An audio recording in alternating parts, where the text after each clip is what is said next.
So let's have a quick think about funding. So just after your personal details and your contact details, you'll have nationality and visa. So this is important to fill this in correctly, because if you do need funding, then it will show you or figure out automatically what you're eligible for. So I've just popped in my nationality. So I'm from the United Kingdom and I was born here. And I currently live here, all very boring, but you could imagine, I have a friend who was born in the UK, but he has Canadian nationality, and he actually currently resides in Germany, so I could put that in there. And so he's been resident in different countries throughout the world. And then you can put in if you are or have been recognised as a refugee, stateless person, asylum seeker, or have been granted humanitarian protection status by the UK government. So you can just pop that in there. Whether you have a passport and what your visa details are. So then press save and next. Oh, I need to do that. Say I have indefinite leave to remain, for example. Yes, I have a passport. And then we need to fill that in. Okay, and then you can go to funding.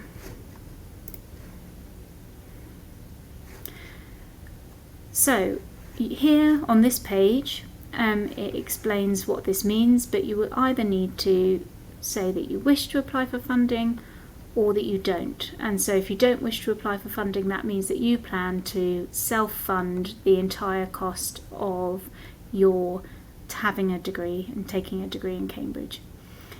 However, yes, if you wish to apply for university funding, click yes, save and next. And it will show, first of all, funding opportunities where no further information is needed. And these are ones where you'll just be considered automatically and you don't need to take any further action. And so these will be, you can have a look at what all these different funds are, by clicking on the fund details, and then when you've had a look at what those are, to give you an idea of what could potentially be funded, you can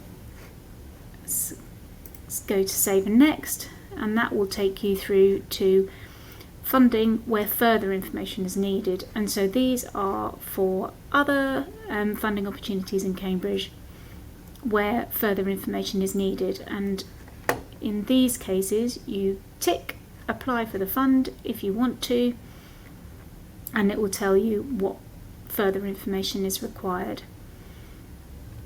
And then when you're finished, you just say yes, I've applied for all the funds I want, or no, I'll come back later. And so if we look at, for example, Cambridge Trust Masters Studentship, let's have a look at these funding details. And this takes you to the postgraduate funding search page, and this gives you all the information about this, how much is provided, what the money is provided for, eligibility, how it's applied for. And in fact, all funding opportunities are listed on this postgraduate funding search portal. So if you go to funding search up here, you can look at what funding opportunities are available for you. So if we're applying for next year, I'm a prospective applicant, I'm applying for a full-time master's, say I'm from Nigeria, currently resident in Nigeria, and we're going to be applying to the Department of Medicine, so we'll just write that in. So Department of Medicine, colleges, I'll just put in my college, but you don't, that would restrict anything to the college that I'm a member of, so instead leave that blank, press update, and this will show you the funding opportunities that are available for your particular context, and you can click in and have a look at those. So going back to our page,